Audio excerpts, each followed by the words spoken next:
पवन तनय संकट हरना श्री मंगल मूर्ति रूप राम लखन सीता सहित हृदय बसहु सुरभूप। गुरु ब्रह्मा गुरु विष्णु गुरुदेव महेश्वर गुरु साक्षात् पर ब्रह्म तस्मै श्री गुरुवे नमः। नीलाभुज श्यामलं कोमलं सीतासमारूपति वामभागमं पहाविमहासायक चारुचापं नमामि राम रघुवंशनाथं। नारायण नमस्कुरु नर एव नरोत्तमा देवी सरस्वती व्यासं ततो जयमुदीरये। श्री कृष्ण नारायण वंदे कृष्णं वंदे ब्रजप्रियं श्री कृष्ण दैतं वंदे श्री कृष्ण वंदे प्रथम सुतम। कथा है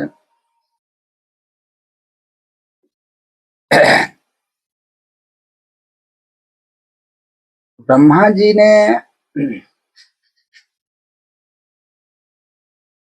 जब 7 दिन में ब्रह्मा जी ने जब 7 दिन में परीक्षित के मोक्ष प्राप्ति देखा, 7 दिन में परीक्षित के मोक्ष प्राप्ति हो गई है। कथा सुनने के वाली बाद तो उनको विचार किया, जग के सब लाभ पराजित है, जग के सब लाभ पराजित है, सत्संगति लाभ लाभों से स्वर्ग आदि तुच्छ है, तू लेने पर सत्संगति सुख के बाटों से। तब तो सारे ऋषियों ने आश्चर्यचकित होकर के श्रीमद् भागवत को ही भागवत स्वरूप में स्वीकार किया। यह शास्त्र पठन और श्रवण करने से शीघ्र ही मोक्ष फल देने वाला होता है। माने यह कथा के सुनने से शीघ्र ही साधन जो है, माने वो साधन कथा ऐसा साधन है कि सुनने से वो तुरंत आपका मोक्ष प्राप्ति देखते हैं। इस कथा को प्राचीन समय में सनकादिक ऋषियों ने ब्रह्मा जी से ये सनकादिक महाराज जी हैं जो कथा किनका से सुने, अपना पिता ब्रह्मा जी से। हाँ, कहते 7 दिन के लिए तो मैंने सप्त सर्मन द्वारा ही मुक्त होने का मार्ग है। मैंने 7 दिन में ये बड़े बड़े ऋषि कितना दिन तपस्या करते थे, लेकिन यह 7 दिन में इस सूत जी महाराज के वचनों को सुनकर शौनक आदि ऋषियों ने पूछने लगे, हे प्रभु, लोक विग्रह में प्रतीत चंचलता युक्त नारद को सप्त विधि के श्रवण में श्रद्धा कैसे उत्पन्न हुई, और सनकादिक ऋषियों को साथ उनका संयोग किस स्थान में हुई। माने यहाँ कह रहे हैं शौनक जी, किनका से, सूत जी से, कि नारद जी जो है वो तो एक जगह रुकते नहीं है, कहा तो उनका श्राप लगा हुआ है। नारद जी एक जगह रुकते नहीं है, आज सनकादिक है जो सब जगह जाते नहीं है, बस एक ही जगह बैठ करके आज चारों भाई कथा माने सुनते रहते हैं। अच्छा, कथा कैसे सुनाते हैं? माने 4 भाई है तो उनका ये नहीं है कि किसी आदमी का जरूरत है, एक भाई तुरंत वक्ता बन जाएगा और एक भाई तुरंत माने श्रोता माने बन जाएगा। एक भाई उसी में एक भाई वक्ता बन जाएगा और 3 भाई श्रोता हो जाएगा, और फिर वो कथा उनका माने पूरा हो गया तो फिर उसमें से एक भाई माने आकर के फिर वक्ता हो गया, 3 भाई श्रोता मिल गया। माने अपने में परस्पर माने तीनों भाई और चारों भाई कथा सुनते हैं, बरमहल कथा में मस्त रहते हैं। नारायण नारायण हरिओम नारायण। हाँ, तो इसीलिए शौनक ऋषि ने पूछते हैं कि हे सुत जी, ये कैसे हुआ? नारद एक जगह ठहरने वाले नहीं है। सनकादिक है जो ठाकुर जी की कृपा से एक जगह जो है वो माने एक जगह रहता है, सब जगह जाता है, फिर इनका प्राप्त कैसे हो गया? श्री सीत जी बोले, हे ऋषियों, इस संबंध में मैं तुमको एक भक्ति पुष्पक बखियान सुनाता हूँ, जिससे आप लोगों के कथा और सत्संग के श्रवण से होने वाले लाभ के महत्व का ज्ञान हो जाएगा। श्री सूत जी ने कहने लगे कि एक बार चारों सनकादिक महर्षि भगवान के दर्शन करने के तथा सत्संग के लिए बद्री के आश्रम में गए। वहां पर उन्होंने देव ऋषि नारद जी को खिन्न और व्याकुल देखा। उसने नारद जी से पूछा कि हे नारद जी, आप उदासीन चित्त कहाँ जा रहे हो। एक बार क्या हुआ, ये चारों भाई मैंने बद्री आश्रम में था, इसलिए अपना कथा मैंने सुनने के लिए कि वहीं पर कथा मैंने सुन करके प्राप्त होगा। तो ठाकुर जी की कृपा से क्या हुआ कि वो क्षीण अवस्था में संत जा रहे थे। कौन? नारद मुनि। नारद मुनि माने क्षीण अवस्था में कहते हैं कि सुमृत हरि श्राप गधि बाधि आ सहज विमल मन लागा समाधि। सहज विमल मन लागा समाधि। नारद जी जो है, नारद जी एक जगह उनका कैसे कि देखिए, जहां परमात्मा के भजन सुविरन होता है आ कीर्तन होता है, वहां क्या है कि बड़े बड़े पाप जो है वो कट जाते हैं। वहां अगर किसी आदमी के शराब भी लगा हुआ है तो वो कट जाते हैं। कितना आदमी कहते हैं कि मेरा मन बड़ा चंचल है। हाँ, मेरा मन बड़ा चंचल है, दुख हो रहा है, तो इमा की परमात्मा के भजन से, अति परमात्मा के भजन से, पूजा पाठ से। इसीलिए हम कहते हैं कि हर आदमी के, पापी से पापी, कुकर्म से कुकर्म आदमी है, उनको भी कथा सुनना चाहिए, भगवान के भजन करना चाहिए। तो माने उनका क्या है, पूर्वी जन्म के पाप होगा वो भी कट जाएगा। तो यहाँ कोमल चित दिन पर दया मन मन वचन कर्म न भक्ति अमाया। संत सदा प्रसन्न रहता है। संत के देखिएगा वो सदा प्रसन्न, कभी उसका माने दिक्कत नहीं रहता। कहे नहीं रहता है संपत्ति माने कोई भी संत जो हो, अगर दिक्कत जो उनका बरमहल अगर दुख है, वो दुख मान रहा है तो वो संत नहीं है। काहे तो संत के अपना कोई दुख नहीं है और संत के नहीं दुख होता है। इसलिए काहे नहीं होता है कि संसार से उसका कोई मान ही मतलब नहीं है, उसका तो परमात्मा से माने मतलब है। आ संसार असत्य है, संसार को असत्य माना जाएगा। तो ठाकुर जी की कृपा से क्या हुआ हाँ, माने संत ब्रह्मल प्रसन्न रहते हैं। उनका कभी इसलिए नहीं होता है कि मोह निशा सब शोभ निहारा देख सपना अनेक प्रकार। दुख तो उनका होता है कि मेरा संपत्ति, मेरा घर, मेरा द्वार, मेरा सारा संपत्ति बन जाए, हर चीज बन जाए, उसका दुख होता है। और संत ब्रह्मल प्रसन्न रहता है, ब्रह्मल मस्त रहता है, तो उनको क्या है, उनका तो परमात्मा से काम है। हाँ, जब तक आदमी का दुख है, और दुख किसका है, जब तक आदमी के मन में संसार रहेगा तो आदमी के दुख रहबे करेगा।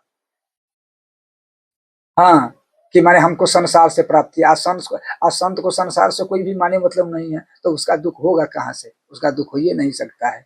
उसी प्रकार से जब माने संत ब्रह्मल प्रसन्न रहते हैं। आप देखिएगा कि परमहंस जी महाराज एक बार बाहर जा रहे थे, तो उनका शाम हो गया, तो किसी सेठ के दूरा पर रुक गया।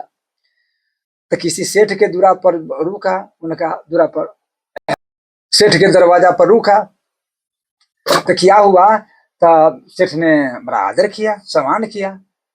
संत को तो सम्मान किया, बाबा अब माने शाम हो गया, आप कहाँ जाइएगा, यहीं पर आ जाइए। परमहंस ने कहा कि ठीक है, साथ जाइए। तो बाबा कथा हो जाए। तो कथा होने लगा। कथा होते होते 12 बज गया, तो सब सो गया। तो सब जब मैंने सो गया, कथा होने का समाप्त हो गया, तब मैंने सो गया। तो वहां चोर आया। चोर क्या किया, माने उस सेठ के घर में चोरी कर लिया, बहुत तो सामान ले गया वहां से। सुबह में हुआ, सेठ रोने लगा, कानने लगा, क्या कहे चोरी हो गया, चोरी क्या। माने परमहंस जी ने कहा कि चोरी हो गया, क्या चोरी हो गया। कहा कि महाराज सब संपत्ति चोरी हो गया। तो कितना चोरी हो गया। कहा कि मैंने आधा, तक कमती में आधा संपत्ति तो हमारा घर से ले गया। तो कहा कि चुपचाप रहो, तो मैंने भगवान के भजन करो, आधा तुम्हारा चला गया, आधा मेरा चला गया। हाँ, तो मस्त रहो, काहे रो रहे हो। तो कहा कि महाराज आधा। सब कहा कि बाबा के तो कुछ है ही नहीं। बाबा के तो कुछ है नहीं, तो आधा क्यों कहता है कि आधा चला गया?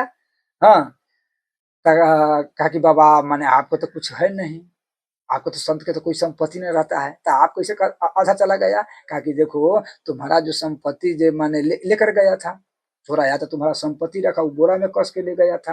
तो जब ये बोरा में रखा, उसको बांधने के लिए वो मेरा नगौटा था, वो 2 नगौटा था पसारा हुआ, सुबह में स्नान किया पसारा था, तो हमारा 2 नगौटा था। हाँ, तो एक नगौटा में बांध कर ले गया संपत्ति, तो आधा तुम्हारा चला गया, नगौटे तो मेरा संपत्ति है, तो एक छोड़ गया एक ले गया, तो आधा तुम्हारा चला गया, आधा मेरा चला गया। भगवान का भजन करो, कोई चिंता है। उसी प्रकार से यहाँ माने सनकादिक कहते हैं कि हे नारद जी, हाँ, कि आप जो है, आपको आप क्यों खिन्न है, क्यों उदास है? संत को तो किसी बात के उदास नहीं रहता है, तो इसलिए कि आप क्यों उदास है? संत को तो बरमहन मस्त रहता है। भगवान ने कहा है संत का एक ही धन है, वो क्या है? माने पायो जी मैंने राम रतन धन पाए। अच्छा, संसार जो है, संसारी आदमी है जो किनका इकट्ठा करते हैं? धन के, संपत्ति के। लेकिन संत को माने संत को संपत्ति क्या है? माने कि राम। कहता है कि जो मुख राम नाम नहीं आवा, और सो मुख ब्रह्मा व्यर्थ रचावा, बड़े भाग मनुष्य तन पावा। कहते सुमरि पवन सुत पावन नाम, अपने बस कर राखे राम। कहता है हीरा जन्म अनमोल था, कौड़ी बदल न जाए।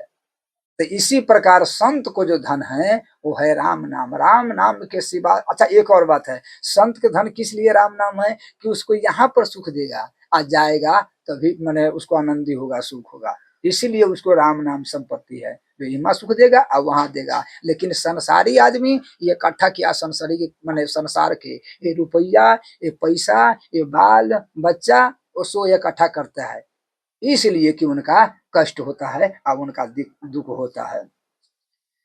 तो इसीलिए कहते हैं, नारद जी ने कहा कि नारद आप तो, आपको तो कोई बाल बच्चा नहीं है, आप तो संत महात्मा है, तो आप इतना उदास क्यों हैं, से हमको बताइए। नारद जी ने बोले कि हे सरकार, हे संत महात्मा, हाँ मैंने क्या कहें? देव ऋषि नारद बोले कि हे ऋषियों, मैं पृथ्वी को श्रेष्ठ समझ करके वहां पर गया था, कि सबसे बड़ा श्रेष्ठ जो है वो पृथ्वी है। क्यों? कि माने आदमी का पूर्ण उदय होता, बड़े भाग मनुष्य तन पावा, कि पृथ्वी सबसे उत्तम है। तो हम पृथ्वी के उत्तम समझ के कहा गए हैं पृथ्वी लोक में, क्यों? देखने के लिए कि सबसे श्रेष्ठ है। वहां पर मैं पुष्पक कहा गया, पुष्कर। अच्छा, सब तीर्थ का जो गुरु है वो है कौन? पुष्पक। पुष्कर जो है वो सब माने तीर्थ का गुरु है। एक बेरी माने सारा तीर्थ कहाँ गया? माने यहाँ पर प्रयागराज, पुष्कर है जो गुरु है, सब तीर्थ का गुरु कौन है? पुष्कर। सब माने सब अथी राजा जो है वो प्रयाग राजा है। बोलो श्याम रामचंद्र की जय, जय सीताराम। सब जो है वो राजा माने प्रयाग है, पूरा तीर्थ के राजा प्रयाग है, और गुरु है वो पुष्कर है। हाँ, तो एक बार सारा तीर्थ माने प्रयागराज में गया, तो कहा कि एक बात सरकार ये बताइए, माने ठाकुर जी के पास सारा तीर्थ, तो कहा कि माने प्रयागराज ने कहा कि हे प्रभु ये बताइए कि सारा जो माने तीर्थ जो है वो मेरा पास आता है क्या? अपना कर देने के लिए। सारा तीर्थ जो है वो माने कर आता है माने देने के लिए, लेकिन जो ये बिंदा जो वन है वो क्यों नहीं आता है? वृंदावन को तो आना चाहिए। तो माने ठाकुर जी ने कहा कि देखो प्रयाग, हम तुम्हारा तीर्थ के राजा बनाए हैं, जो भी तीर्थ है उनको राजा बनाए हैं, लेकिन हम अपना घर के राजा तुमको नहीं बनाए हैं। क्यों? वृंदावन जो है वो मेरा घर है। तो इसीलिए यहाँ का नारद जी कहते हैं पुष्कर को दिया, जो सब तीर्थ के गुरु है, पुष्पक में गया, काशी, गोदावरी, प्रयाग, कुरुक्षेत्र, श्रीरंग मठ और सेतु बंध, रामेश्वर आदि तीर्थों में घूमता फिरता, लेकिन वहां पर अधर्म के मित्र कलयुग ने सारी पृथ्वी को व्याप्त कर रखा था, वहां पर मुझे कहीं शांति नहीं मिला। माने आप वहां पर तीर्थ में जा करके कलयुग और जगह तो बात हटाइए। हे ऋषि मुनि, तीर्थ में जा करके वहां सारा कर्जू क्या व्याप्त हो गया। मैंने तीर्थ के अपना कब्जा में ले लिया है। सत्यम नास्ति तपो शोचम दाया दानम न विधते। बोलो श्याम रामचंद्र की जय। जय जय सीताराम। वहां पर क्या है कि तीर्थ को चपेट में ले लिया है, सबको तो चपेट में लिया, तीर्थ के कैसे चपेट में ले लिया है?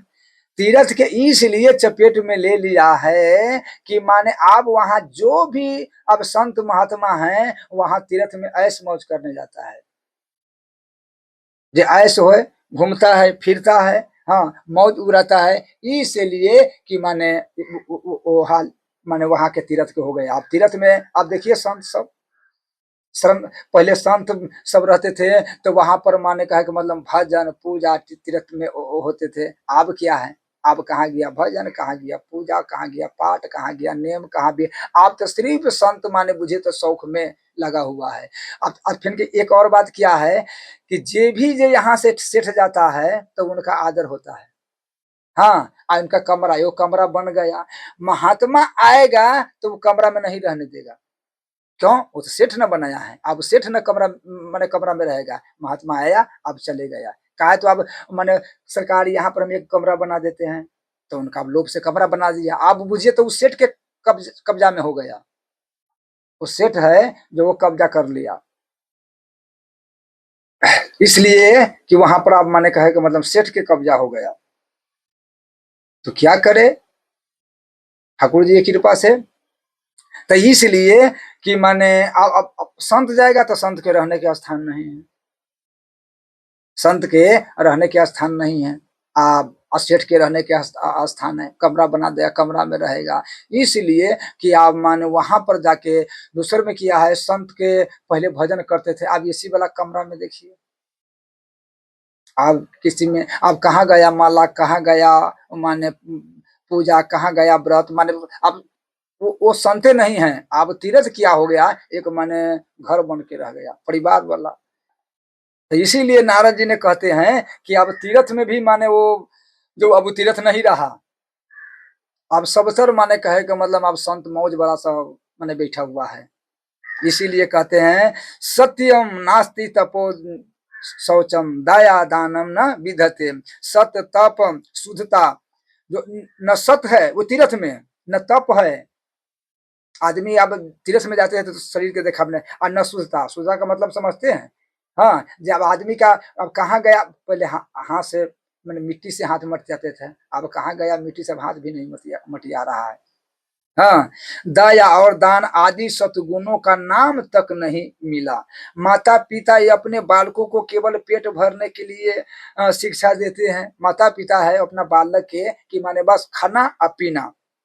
संत लोग साधारण प्राणियों की तरह पाखंडी हो गया है। जो विरक्त सन्यासी है वो गृहस्थों की तरह ऊंचे ऊंचे मकान आश्रम बनाकर हुए माने विषयों में फंस गए हैं। बोलो श्याम रामचंद्र की। अब थोड़ा विचार करिए। काम रूप जानहि सब माया, असपने हूँ जिन के धर्म न दया। अब क्या है सारा माने जो इसलिए माने कह रहे हैं ना, मातु पिता बाल कहीं बोला वही, ओ दर भरे सोई धर्म सिखा वही। नारी विवश नर सकल गोसाई, ना चही मरगट की, ना चही नट मरकट की नाही। यहाँ माता पिता श्री बालक को क्या करता है, माने श्री बालक के अपना पेट भरने के लिए सिखाता है कि हमको बेटा माने सिर्फ रुपया लाओ, कमा करके कहीं से हमारा पुत्र आवे और पैसा रुपया कमा करके लावे। उसका परिणाम क्या मिलता है, उसका परिणाम कितना दिक्कत माने मिलता है, बाद में कष्ट होता है कि नहीं। इसीलिए कि जो बेटा को देता है वही बेटा उल्टा के देता है। इसीलिए हर माता पिता को माने देखा कर, माता पिता के देखा कर क्या है अपना पुत्र के माने शिक्षा देना चाहिए, ज्ञान देना चाहिए, भजन कराना चाहिए, अपना देखा के पूजा करे। हाँ, जैसे माता पिता करेगा तो वो प्रभाव क्या है पुत्र पर पड़ता है, लेकिन नहीं, हमारा पुत्र जो है जितना संपत्ति ला देवे, जितना धन ला देवे। हाँ, इसीलिए कि आप वो दोसर में क्या है कि नारी नारी विवश नर सकल गोसाई, ना चाहिए नट मरकट की नाई। नारी के इतना बस में हो गया है कि अब पहले तो माता पिता के जूत रहते थे, अब नारी के जूत में रहने लगा। पहले माता पिता के जूत है, अब क्या है माने नारी के जूत घर में हो गया। एक बार क्या हुआ, एक लड़का, एक लड़का थे एक माता के, तो बड़ा अच्छा से बड़ा माने श्रद्धा से माने शादी किया। शादी किया, शादी करने के वाली बाद में उनका पत्नी आई घर, बड़ा बढ़िया से रहने लगा। अब उसमें माने अब इनका नया नया के वाली बातें हैं कि हम 4-5 आदमी के माने खाना बनाते हैं। माता बहन, एक और बात सुनिए, माता बहन जो ज्यादा अलग हो गए वो माने खर्चे के वाली बात है। अच्छा, उनका अलग हो के एगो टेक्निक क्या माने सीख लिया है कि हम कैसे अलग होए, कैसे अकेला में हम दोनों प्राणी रहे। माने ये देवर के बनाना होता है भोजन के, भोजन सास के, ससुर के, ननद के, हाँ, और माने इस सब के, इनका कहे लड़का इस सब के खाना बनाना पड़ता है। तो अलगे कैसे होए, तो माता के क्या है अलगे होने के टेक्निक से क्या है माने क्या सीख लिया है अपना पति के कहेगा, आप क्या कहें, आप तो खाली कमाते रहते हैं, आपको मालूम है कि घर में क्या होता है, आप नहीं जानते, हम जानते हैं। हाँ, आप तो कमाने का धुन में, आप तो क्या है गधा जगह कमा रहा है, लेकिन कितना संपत्ति जो माने आप कमाते हैं, कहाँ कहाँ जा रहे हैं हम जानते हैं, किहनो टेक्निक से। हाँ, अलगो कि कैसा ही अलग हो जाए, कैसे किया कि माने आप अलग होइए, हम नहीं रहेंगे, आप इतना कमाते हैं, आपको माता माने बुलाते हैं, पैसा नहीं रहता है, हम दोनों कोई रहेंगे तो अच्छा रहेंगे, हम न जानते हैं कि क्या क्या होता है। वो लड़का ने कहा कि देखो भाई माता से कुछ सीखना है सीख लो, अब नए नए आए हैं, हाँ, तो इसलिए कि सीख लो, अभी माता से अलग नहीं हो। लेकिन कहा कि नहीं नहीं, अलग हो जाइए, हम सब जानते हैं। माता के कहा, माता जी ने क्या कहा कि अलग कर दिया। माता जी अब थोड़ी मैंने होशियार माता थोड़ी बेटा से मुंह लगाएंगे, तो वो अलग कर दिया। अलग करने के वाली बाद में क्या हुआ ठाकुर जी की कृपा से, हाँ, एक बार इनका ये जो कन्या थी उनको विचार हुआ कि पापड़ बनावे, पापड़ बना लेंगे तो ठीक। तो अपना पति के कहा कि माने पापड़ पापड़ के सामान लाइए हम बना देंगे। तो कहा क्या क्या लगता है, तो कहा हम कल बता देंगे, सब लिख के दे देंगे। अब उसको पता नहीं था, कभी पापड़ तो बनाया नहीं था, हाँ, बनाई नहीं थी। तो क्या हुआ ठाकुर जी की कृपा से, ये माने ठाकुर जी की कृपा से कथी, ये मतलब संत में ठाकुर जी था अपना कृपा से बुझिएगा, हाँ, अपना माने मन चाह के। तो क्या हुआ ये माने अब किसी किसी से पूछा, किसका से पूछा, कहा कि दूसरा से कैसे पूछे, सास से पूछा कि माता जी एक बात कहे, पापड़ में क्या क्या लगता है। तब कहा कि पापड़ में उड़ीद ले लेना, तो वो तो हम जानते हैं। और अब देखिए सास करा कि उड़ीद अनवा लेना, तो कहा कि वो तो हम जानते हैं, वो तो मालूम है हमारा। और तो कहा कि उसका भूज लेना, तो कहा वो तो हम जानते हैं। और तो कहा कि जब जीरा के फेन के भूज लेना, हाँ, तो जीरा के भूज लेंगे। और तो थोड़ा मरीच के भी माने उसमें थोड़ा सा पीस लेना, तो कहा वो तो हम जानते हैं। और हाँ, तब कहा कि उसका क्या करना, माने जो जत्ता जो है पहले जत्ता थे, जत्ता में उड़ीद के पीस लेना, तो कहा वो तो हम जानते हैं। तो और हाँ, तो उसका सान लेना, तो कहा वो तो हमको मालूम है। और बताइए आगे। इनका सास ने कहा कि हम जो कहते हैं वो कहता है हमको मालूम है, हमको मालूम है, हमको मालूम है, इसलिए तो कहा कि ठीक है। तब माता जी ने माने कहा कि हम जो चीज कह रहे हैं वो चीज तो बोलिए रहे कि अब देख रहे हैं। तो कहा कि यही से आगे हमने जब सब चीज तो जानते हो तो हमको क्या कह रहे हो। हाँ, तो इसलिए कि माने उनको छोड़ दिया। हाँ, कहा जब सब जानते हो तो हमको काहे पूछ रहे हो, अब कर लो। और सासू वहां से चला गया। ये बेचारी माने जाकर क्या सब व्यवस्था तो कर लिया, उड़ीद अनवा लिया, उनका पीस लिया। पीस करके क्या हुआ ठाकुर जी की कृपा से माने आप सब चीज रख लिया। अब रखने के वाली बाद में कहा कि अब साने कैसे, तब तो सास कैसे पूछे, तो पड़ोसी के गया पूछने के लिए, पड़ोसी के गया पूछने के लिए।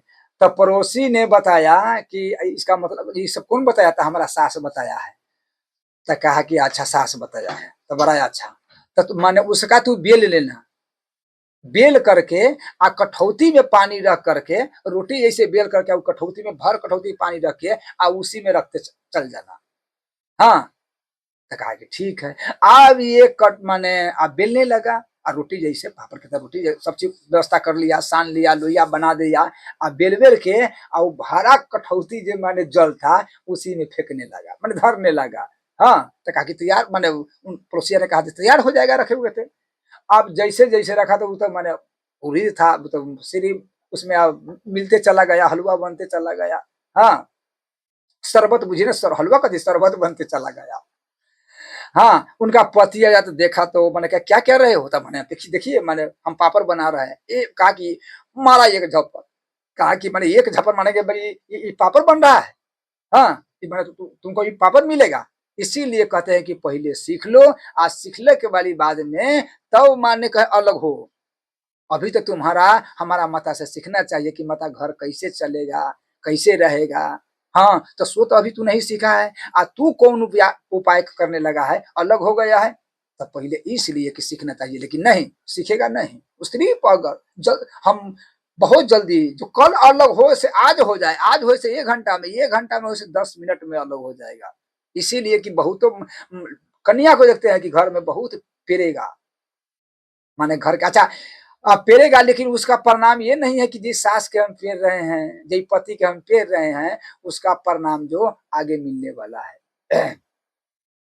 बोलो श्याम रामचंद्र की जय। अच्छा, एक और बात है, घर में किसका राय चलता है कि अब कुछ नहीं, तरुण तरुणी विप्रता गेह, साल को बुद्धिदायक, कन्या विग्रह नो लाभो, सीतम च कलमना।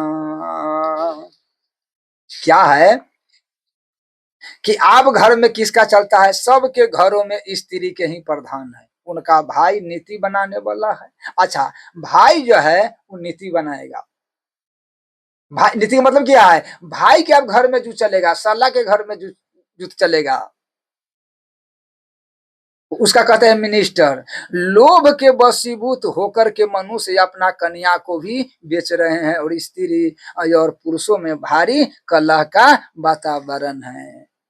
अच्छा, अपना बेटी के ना बेचते हैं, बहुतों जो है अपना लड़की के बेचते हैं, और लड़की के बेच करके तो ठाकुर जी की कृपा से क्या हुआ, उनका अब माने क्या है कि अच्छा पुत्री के नहीं बेचते हैं, बहुतों आदमी माने पुत्री के भी माने बेच लेते हैं, देखते हैं कि हो माने। अच्छा, सब माता पिता के मालूम है कि हमारा पुत्री क्या कर रही है, न कर रही है, और उनको तभी शादी नहीं करता, इसको परिणाम क्या माने भोगना पड़ता है। माता पिता जानता है कि कहूँ चले जाएगा, शादी कर लेगा, इसलिए लड़की संहार करे तो पहले माता पिता की बात को समझ लेना चाहिए। तो इसलिए यही कलयुग का प्रभाव है। नारद जी ने सनकादि जी कहते हैं कि हे सरकार, माने कलयुग में देखा कि गृहस्थ गृहस्थ अब अपना धर्म को छोड़ करके पुत्री के बेच रहे हैं। अच्छा, घर में किसका बुद्धि चलता है, साला के। अच्छा, यहाँ पर बताए हैं कि साला के बाद देखिए, आपको घर में अगर साला आवे, ध्यान से सुनिए, आपको घर में अगर साला आवे तो उसका 1 दिन से 2 दिन रह करके आप प्रणाम कर लो कि साला जी आप जाइए, आपको घर में भी अपना काम है, परिवार है। हाँ, अब यहाँ कितना दिन रहेगा, आप संकोच मत कीजिए कि माने हम साला है उसको कैसे कहे। हाँ, अगर नहीं कहिएगा तो अगर 13 दिन तक ले साला के आप देख लेते हैं कि 3 दिन रह गया, तब माने आप अपना गेठरी मुठरी बांध लीजिए, और साला के आप कहिए कि साला साहब आप ही रहिए, हम जा रहे हैं। हाँ, काहे, शकुनी के देखे न, शकुनी ने क्या किया, पूरा को बर्बाद कर दिया। शकुनी माने पूरा हसनाबाद कथा है कि माने पूरे हसनापुर के मिट्टी मिला दिया, पूरा वंश को उजाड़ दिया। इसीलिए आप माने साला के बुद्धि, साला जो कहेगा। ब्राह्मण लोग वेदों के बेचने लगे हैं, ब्राह्मण जो है वो, अब ब्राह्मण तो आप जानते ही नहीं, माछ मछली खाते हैं, ब्राह्मण को तो गजब वाली बात है। जो ब्राह्मण को वेद के रक्षा करना चाहिए, ब्राह्मण का धर्म क्या है कि वेद के रक्षा करे, लेकिन आज वो ब्राह्मण है, वो वेद की रक्षा नहीं कर रहा है। ब्राह्मण तो स्वयं मांस मछली दारू पानी माने वो बड़ा जो ब्राह्मण मांस मछली दारू पानी स्वयं पीते हैं, मछली तो खाते हैं, मांस तो खाते हैं, वो शुद्ध काम कैसे करते हैं? सबसे तो मूर्ख वो आदमी है जो ब्राह्मण के घर में तुलसी नहीं है, मांस मछली खाते हैं और वो उसका से श्राद्ध कराते हैं, उसका से पूजा कराते हैं, उसका से पाठ कराते हैं, उसका से रामायण कराते हैं, उसका से सत्यनारायण जी की कथा कहते हैं, उसका से शादी कराते हैं। सबसे बड़ा मूर्ख वो आदमी है जो उनका से शादी जानते नहीं है। वो ब्राह्मण, उसका धर्म क्या है? क्या वो वेद के जानता है? जो वेद के जाने वो ब्राह्मण है, जो शास्त्र के माने वो ब्राह्मण है, वो तो स्वयं नहीं जानता है। हाँ, अच्छा, वेद के मतलब क्या है? वेद के इसलिए बेच रहा है कि हम रुपया हमारा माने देगा तब हम शादी कराएंगे, ये तो पहले तोड़ लेता है। इसी के नाम है माने वेद के बेचना। देखिए माने सुदामा जी का, सुदामा जी के देखिए, पांच, बस 5 घर में जा करके अब भिक्षा मांग करके अपना जीवन को निर्वाह करते थे सुदामा जी। अच्छा, देखिए अंत में परमात्मा कितना स्थान ऊंचा दिया, इसलिए कि ब्राह्मण जो है, आप ब्राह्मण को भक्ति नहीं है, वेद स्त्रियां अपना सतीव खोकर अपनी जीविका चला रही हैं। अच्छा, स्त्री के देखिए कि अपना शरीर शरीर को बेच रहे हैं, शरीर के बेच करके अपना जीवन जो है वो चला रहे हैं। आप देखते हैं नारद जी सारा बात कर रहे हैं, किनका? सनकादि के कि हे सरकार, स्त्रियां जो है वो अपना शरीर के माने बेच रही हैं। हाँ, इस प्रकार मैं पृथ्वी पर घूमता कली के प्रभाव को देखता हुआ यमुना जी के किनारों जहां भगवान श्री कृष्ण ने लीला की थी वृंदावन पहुंचा। ये सारा के देख करके हमने कहा कि अब कहीं भजन नहीं है। हाँ, संत के पास गया तो भैया ये महल किसका है? ये बड़े बड़े बंगला किसका है? तो त्यागी जी महाराज के। ये शोर कहाँ हो रहा है? तो मौनी बाबा के आश्रम में। ये बाल बच्चा किसका है? तो ब्रह्मचारी जी महाराज के। कि ये सब देख देख करके पृथ्वी पर हम खीन भिन हो गए कि आप माने सरा के मठ से लेकर के संत से लेकर के गृहस्थ माने सब के कलयुग जो है अपना प्रभाव में कर लिया है। वहां पर मैंने एक तरुण अवस्था वाली स्त्री को उदासीत और चिंता से व्याकुल देखा। हम जब यमुना जी के किनारे वृंदावन में गए तो एक स्त्री माने तरुण थी और रो रही थी। उस स्त्री के पास ही 2 वृद्ध पुरुष पड़े थे, उनकी थोड़ी थोड़ी श्वास चल रही थी। वहां स्त्री उनके पास बैठ रो रही थी, उनके पास सैकड़ों स्त्रियां माने बैठी थी, पर पंखा झलती हुई उनको समझा रही थी। जब मैंने उनको पास पहुंचा तो वो स्त्री मुझसे देखकर बिहल बानी से, अब देखिए नारद जी जब माने वहां पर पहुंचे तो एक तरुण 12-13 वर्ष के वहां पर कन्या और पुरुष के एक दो वृद्ध पुरुष थे, परा हुआ, आंख बंद किए हुए, एकदम बेहोशी की अवस्था में, जैसे मूर्छा की अवस्था में, थोड़ा थोड़ा श्वास उनका चल रहे थे वृद्ध पुरुष के। और वहां पर एक कन्या रो रही थी, चारों चारों तरफ से सब माताएं वहां पर पंखा उनको झेल रही थी।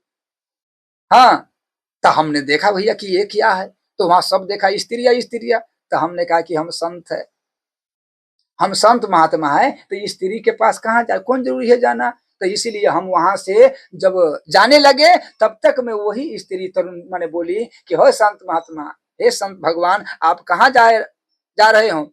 भो भो साधु क्षणम तृष्टि माँ चिंतामपि नाशये दर्शनम तव लोकस्य सर्वथाग्रम परम मम। ए साधु, अरे भैया साधु भगवान थोड़ा सुनो तो, आप कहाँ जा रहे हैं? थोड़ी देर ठहर कर मेरी चिंता दूर कीजिए, क्या कि संतों का दर्शन संसार के पापों तापों का मिटाने वाला है। हे संत भगवान, संत दरस जिमि पाठक रही, संत को दर्शन करने से के बाद आदमी के पाप ताप संताप मिट जाता है। जब मनुष्य के बहुत से पूर्व जन्मों का शुभ कर्मों का फल उदय होता है, तभी आप जैसे परोपकारी और संसारी जीवों के कल्याण करने वाले संतों के दर्शन होते हैं। आदमी के बहुत पुण्य होता है, यही सर आवत अति कठिनाई। आदमी का बहुत जन्म का जो पुण्य उदय होगा तब संत को दर्शन होगा। कौन? भक्ति माता कहते हैं, संत बिटप सरिता गिरधरने, पर हेतु हेतु सबन के करने। बारे भाग जब जाने, जब मिलने आवे संत, संतन को मिलने करे, सब कष्टन को की बड़े भाग जब जानिए तब आवे मिलने संत। इसीलिए जब हनुमान जी ने क्या मन महु तरह के करे कपिलागा, जब हनुमान जी द्वार पर गए तो भविष्य के माने भविष्य ने देखा कि ओ, भविष्य के मन में कि भविष्य क्यों सो रहे हो, तुम्हारा द्वार पर लंका में एक संत आए हैं। मन महु तरह के, मन से आवाज आ रहा है कि उठो।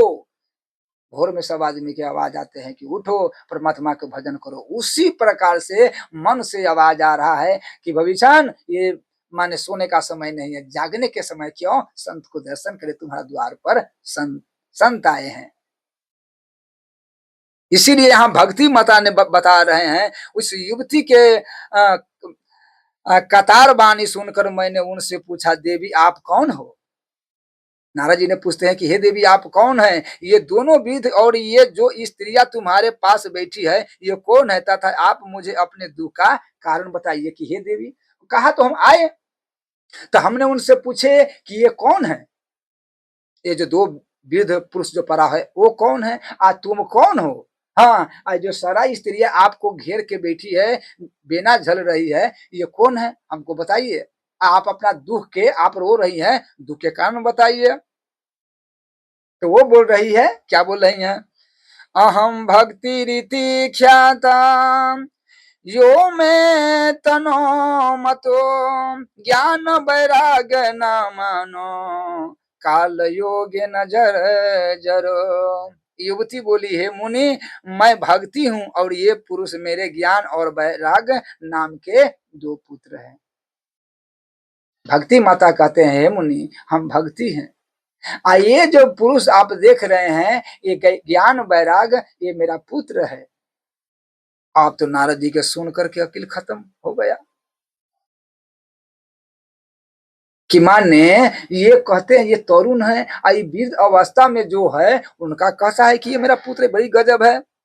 लेकिन यहाँ क्या, संसार में तीन इसना है, संसार में तीन इसना है, तीन इसना है। क्या? पहले तृष्णा, संसार में तीन तृष्णा होती है, एक पुत्र ना, एक पुत्र ना, दो में वित्र ना, आ तीन लोकिष्णा। माने एक तो पहले माने पुत्र हो जाए, ये पुत्र के माने घमंड के ये भी है।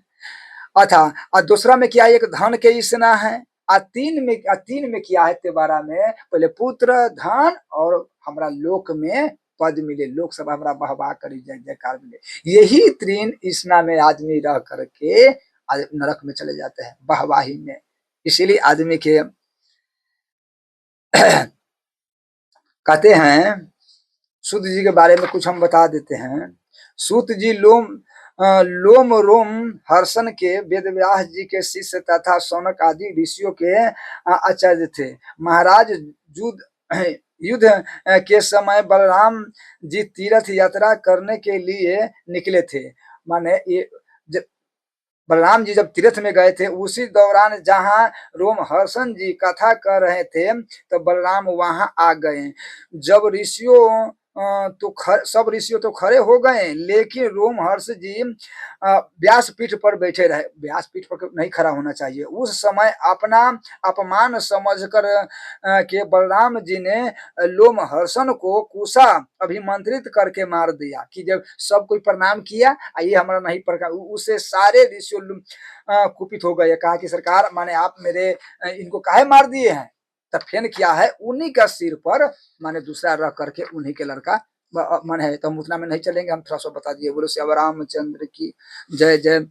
ये कलयुग के प्रभाव से वृद्ध अवस्था को प्राप्त हो गए हैं, और ये स्त्रियां जो है गंगा जमुना आदि नदियां है जो मेरी सेवा में लगी हुई है। हे सरकार, ये माने ये कलयुग के अवस्था से हमारा बेटा के ये हाल हो गया, ये ज्ञान वैराग है, परंतु फिर भी मुझे शांति नहीं मिल रही है। हे मुनि, आप मुझे कलयुग के आघात से बचाकर शांति प्रदान कीजिए। हे ऋषिवर, द्रविड़ देश में मेरा जन्म हुआ था। भक्ति माता कह रहे हैं कि मेरा जो जन्म द्रविड़ देश में हुआ था, कर्नाटक में मैं बड़ी हुई, महाराष्ट्र में कहीं कहीं मेरी उत्पत्ति हुई, गुजरात में देश में मेरी बड़ी अवनीति हुई और मैं वहां जाकर बूढ़ी हो गई। कहा? गुजरात में। गुजरात में नरसिंह मेहता ने भक्ति को फराई थी। कलयुग के प्रभाव के कारण पाखंडियों ने खंडित कर दिया है।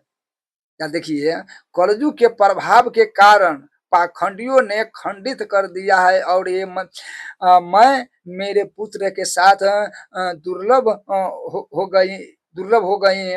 इस पवित्र धाम वृंदावन में आने पर मैं तो पूर्ण तरुणी और अवस्था हो गई, परंतु मेरे यह दोनों पुत्र वृद्ध ही बने हुए हैं। आप मुझे इसका कारण बताइए। भक्ति माता कहते हैं कि कलयुग के प्रभाव से, इसका मतलब क्या है? कोई आदमी कहता है कि हमारा घर में शांति नहीं है, आनंद नहीं है, तो तुम्हारा घर में अगर भक्ति है ये नहीं है, साधना है ये नहीं है, पूजा है ये नहीं है, पाठ है ये नहीं है, तो भक्ति कैसे रहेगा? अब भक्ति नहीं रहेगा तो ज्ञान वैराग कैसे रहेगा? ज्ञान वैराग नहीं रहेगा तो तुम्हारा शांति कैसे मिलेगा? हाँ, इसीलिए कि माने हमारा घर में हर आदमी के प्रतिदिन शाम के माने शाम के शाम कमती में पूरे परिवार बैठ करके कीर्तन कीजिए। कीर्तन करने से ज्ञान वैराग आएगा, ज्ञान वैराग आएगा तब आदमी के शांति मिलेगा। तो कीर्तन तो हो नहीं रहे हैं। भक्ति माता ने क्या कहते हैं कि किसी के घर में कीर्तन नहीं होता है, पूजा नहीं होता है, पाठ नहीं होता है, इसलिए मेरा पुत्र ज्ञान वैराग जो है ये वृद्ध अवस्था में हो गया है, ये हाल इनका हो गया है। मतलब क्या है? आदमी के भक्ति तो है, हर आदमी पूजा पाठ करते हैं, हर आदमी। भक्ति माता कहता कि हम तरुण है, माने भक्ति तो है, पूजा पाठ तो करते हैं, लेकिन पूजा पाठ कैला के वाली बाद में क्या करना है क्या नहीं करना है उनका ये था नहीं है कि हमको क्या करना है। सिर्फ पूजा पाठ कर लिया फिर संसार में लग गया। पूजा पाठ करना चाहिए, ये नहीं कि नहीं, लेकिन पूजा पाठ करने के वाली बाद में शाम के शाम बैठ करके घर में कीर्तन करो, रामायण के पाठ करो। कमती में 2 चौपाई हर आदमी के रोज अपना घर में माने पढ़ना चाहिए। 2 ही अगरबत्ती प्रतिदिन जला करके देखो घर में माने भूत प्रेत के वास नहीं होगा। तो आदमी कहता है हमारा शांति नहीं है, शांति तो ज्ञान वैराग से न होगा। जब आवे संतोष धन सब धन धुनि समान। तो आपको मतलब क्या है? भक्ति माता इसलिए रो रही है कि माने ज्ञान वैराग के ये हाल है कि अगर शाम के शाम कीर्तन होए, पूजा पाठ नेम व्रत साधना होए तो आदमी के शांति रहेगा।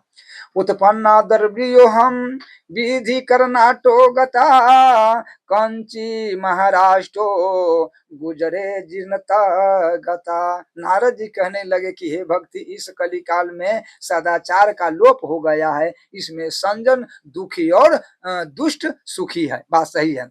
कलि के बल मल मूल मलिना, पाप पयो निधि जनमन मीना।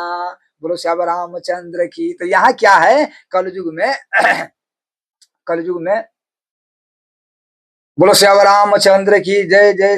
इसीलिए यहाँ पर कहता है कलयुग में क्या है? कलयुग में हर आदमी का क्या है कि मान देखिएगा, जे आदमी भजन पूजा करेगा वो दुखित है।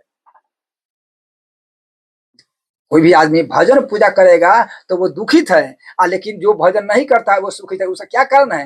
मैंने कहते आदमी कहता है कि हम वो माने हमारा पूर्व जन्म के जो पाप है वही के अनुसार से ये होता है, दुख होता है, भजन करते हैं, पूजा करते हैं। लेकिन जो आदमी भजन पूजा तिलक लगाइए तो कुछ देखिए कुछ दूर माने कष्ट होता है। शुरू में हर आदमी के उसका माने भजन के भंग करने के लिए, तिलक मिटाने के लिए, माला जपने के लिए माने कष्ट होता है, दिक्कत होता है। लेकिन रह गया कि अगर माला वो माने जपते रहे, भगवान के तिलक लगाते रहे, भजन करते रहे तो धीरे धीरे दुख दूर हो जाता है। और वो प्रभु के जांच है। इसीलिए यहाँ कहते हैं कि दुष्ट सुखी जाए। अच्छा देखिए, जो सौभाग्य स्त्री है, जिनका शादी हुआ एकदम साधारण भेष में रहेगा, जो विधवा है उसका सिंहार देखिए। कली के प्रभाव से धर्म का लुप हो गया है। धर्मो रक्षति रक्षति, कली के प्रभाव से धर्म जो है वो माने लोप हो गया है। अब धर्म कहीं नहीं है, धर्म सारा समाप्त हो गया है। धर्मरुडभ्यो मूल वेद स्कंद पुराना सखाये कर्तु कुष्म मोक्ष फलो पापदो मधुसूदनो जयति। परमेश्वर रूपी वृक्ष का दृढ़ जड़ धर्म है, वेद स्कंद पुराण शाखाएं क्रिया फूल और फल मोक्ष है। बोलो श्याम रामचंद्र। क्या बताए हैं? परमेश्वर रूपी वृक्ष दृढ़ जड़ धर्म है, माने प्रभु के अपना घर में स्थापित करना चाहते हो तो जड़ स्थापित कौन चीज पर है? आपको गाछी स्थापित कौन चीज पर है? उनका जड़ जो है वही पर। अगर जड़ के आप काट दीजिए तो गाछी सुखा जाएगा, गाछी नहीं रखता, वृक्ष नहीं रह सकता है।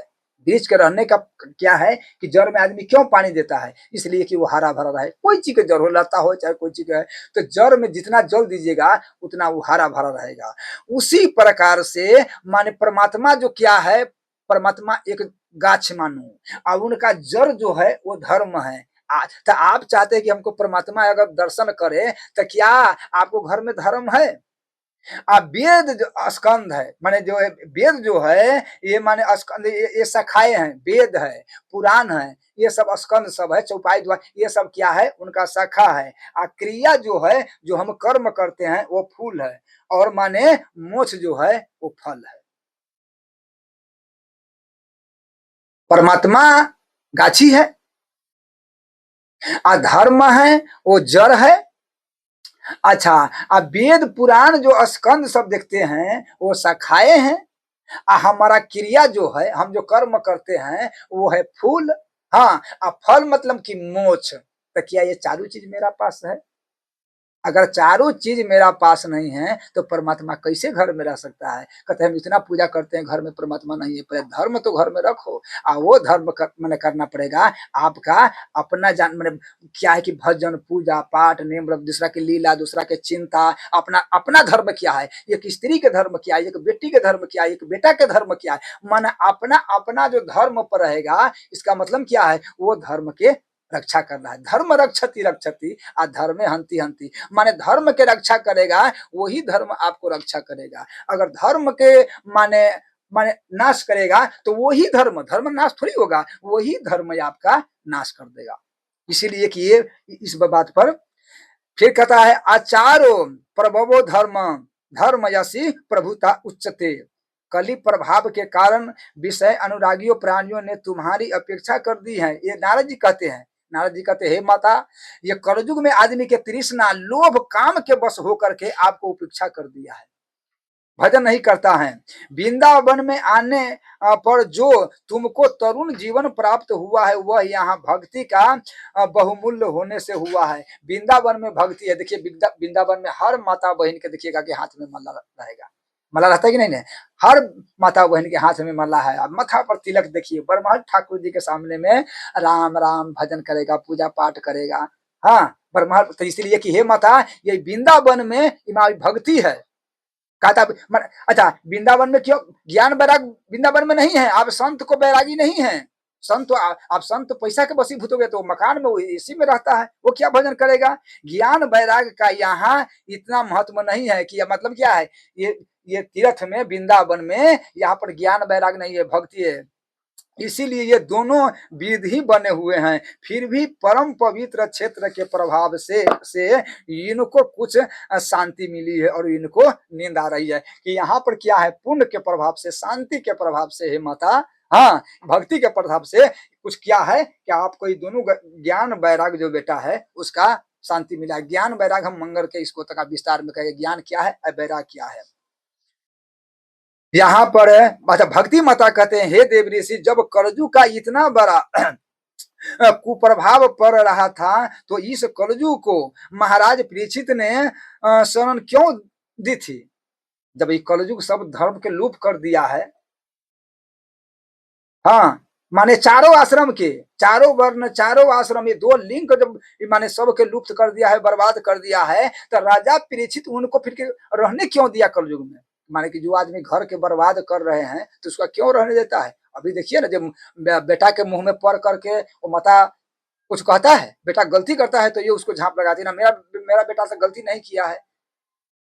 हाँ, इसे सुनकर नारद जी बोले कि जब भगवान श्री कृष्ण इस मृत्यु लोक को छोड़कर गोलोक लोक जाने लगे, हे माता, माने जब परमात्मा इस धरती के छोड़ करके, आप कहते हैं ना क्यों दिया, तो धरती के छोड़कर परमात्मा जब गोलोक जाने लगा, तभी महाराज परीक्षित के दिगंज के समय कली शरणागत हुए और शरण में आए हुए जो त्यागते हैं उनको संबंध में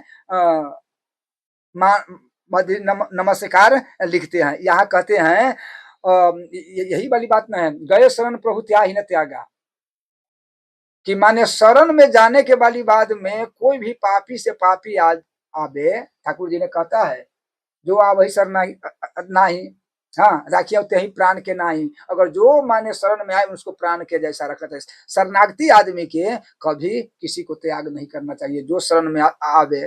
तो इसीलिए राजा परीक्षित ने शरणागत कहूँ जे तजहि निज अनहित अनुमाने, ते नर पापर पाम मैं तीनहि बिलो कतहानि। सुंदरकांड में दिया हुआ है कि जो आदमी शरणागत के त्यागेगा उनको पाप लगेगा।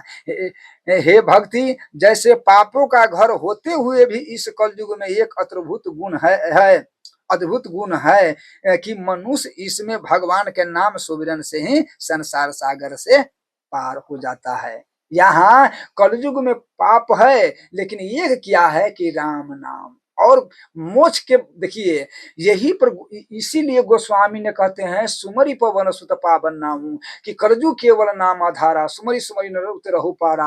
हाँ, कि नाम नाम लेत भव सिंधु सुखाई, करहूं विचार सजन महिमाही। इसीलिए हम घर में कमती में कहते हैं सब आदमी मिल करके आ कीर्तन करो, राम राम कहो, परमात्मा के भजन करो, ताकि कलयुग केवल नाम आधारा, सुमरि सुमरि नर उतरहि पारा। इस प्रकार जिस फल को प्राणी अन्य युगों में तपस्या जोग समाधि आदि में ही भी प्राप्त नहीं कर पाते हैं, नहीं फल मिलता, वो कलयुग में भगवान के नाम से कीर्तन करने से माने मिल जाता है। मतलब क्या है कि वहां सतयुग त्रेता द्वापर में बड़े बड़े ऋषि मुनि तपस्या ने व्रत साधना कर करके जो साधन उसको नहीं मिला, हाँ, जो परमात्मा को प्राप्ति नहीं हुआ ठाकुर जी के, वो कलयुग में सिर्फ राम नाम लेकर के मानो परमात्मा की प्राप्ति कर लेते हैं। हम कहते हैं पूरा परिवार को घर में बुला करके,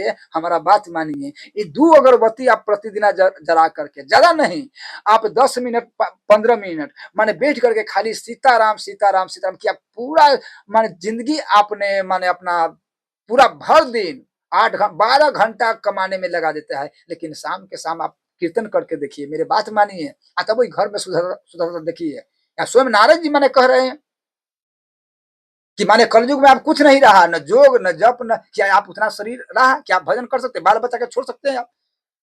इसलिए पूरे परिवार मिल करके और शाम के शाम बैठ करके राम राम कहिए, सीताराम सीताराम करके देखिए। नारायण दास बाबा देखिए राम नाम के कितना बड़ा प्रचार माने कर दिया है।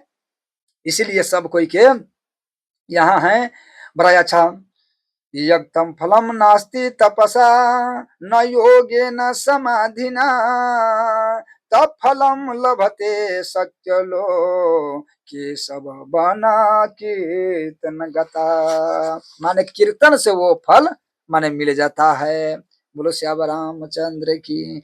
हे भक्ति, कलयुग के इन गुणों के कारण ही महाराज राजा परीक्षित ने कली को अपने राज में शरण दिया। अगर सिर्फ राम नाम माने, कलयुग में बहुत दोष है, कलयुग ने कहते हैं, इसका आगे होगा। हे मुनिवर, आपके वचनों से, भक्ति माता कहते हैं, हे मुनिवर आपके वचनों से मुझे बड़ी शांति मिली है।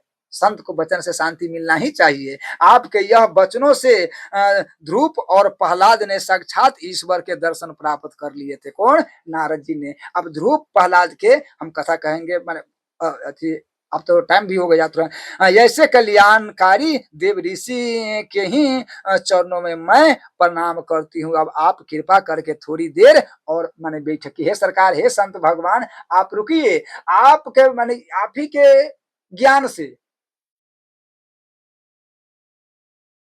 प्रहलाद जी प्रहलाद जी के बाद आगे कथा में आएगा कि आपने जो ज्ञान दिया प्रहलाद जी के, देखो 5 वर्ष की अवस्था में जब ज्ञान प्रहलाद जी के दिया, वो प्रहलाद जी देखिए परमात्मा को मन धाम को प्राप्त हो गया। हाँ, तो आप जिनका पास जाते हैं, जिनका अच्छा जिसका जिसका नारद जी ने दर्शन दिया, आप देख लीजिए, जिनका नारद जी ने चेला बना लिया, दर्शन दे दिया, तो नारद जी का महिमा क्या है कि वो सबके परमात्मा मिल गए। हाँ, इसलिए नारद जी का महिमा जो है, तो हे नारद जी आप थोड़ा रुकिए। आपका मार्ग मिलने से, आपको रास्ता बताने से ध्रुव ध्रुव महाराज के माता माता ने क्या गाली बोला, माने उठाकर पटक दिया कि भाग जाओ तू यहाँ से। हाँ, लेकिन आपका नाम लेने से वो कहाँ गया, आप माने आप उनको आप ज्ञान दिए, मार्ग बताए, तो वो परमात्मा के भजन किया था। माने ध्रुव जपहु जपहि हरि नाम अपायहु अचल अनुपम ठाऊ। ध्रुप गलाने जपहु हरि नाम अपावहु अचल अनुपम ठाऊ, कि माने उनका अचल धाम परमात्मा के मिल गए। तो हे नारद जी आप थोड़ा रुक जाइए। तुम तसली न धरो सिर्फ बैठे रहो, तुम तसली न धरो सिर्फ बैठो रहो, रंग महफिल का सराम बदल जाएगा, दुख से तपता हुआ और सताता हुआ मेरा गिरता हुआ दिल संभल जाएगा। ज्ञान वैराग आए मेरे होश में, मेरे बेटों को जीवन सुधर जाएगा, संत दरस से जीवों के पातक नशे और प्रबंध मेरा सुधर जाएगा। दुख से तरपो मति, सुख में हर्षो मति, प्रभु के भूलो तो जीवन बिगड़ जाएगा। जीव जीवन प्रभु भजन को दिया, जीव जीवन प्रभु भजन को दिया, गर भुलायो तो प्रभु से बिछुड़ जाएगा। यहाँ है भक्त जब संत नारद जी के साथ जो वार्तालाप हुआ उसे शांति प्राप्त हुई। संत सगामम हरि कथा, संत सगामम हरि कथा, तुलसी दुर्लभ दोई, सुत दारा और लक्ष्मी पापी के घर भी होई। इसलिए संत का जो दर्शन है वो उत्तम माना गया है कि हे संत भगवान, इसलिए हे मेरे माता बहन, संत जब दूरा पर आवे तो उसका बिलगाइए मत, उनका प्रणाम कीजिए। उनका प्रणाम कर करके अब उनको क्या है, आप उनका जो चीज मांगे, दाल चावल चाहे प्रसाद मांगे, उसका माने करा दीजिए। संत को दर्शन से, संत को बात पर चलना चाहिए। बोलो श्याम रामचंद्र की जय जय श्री।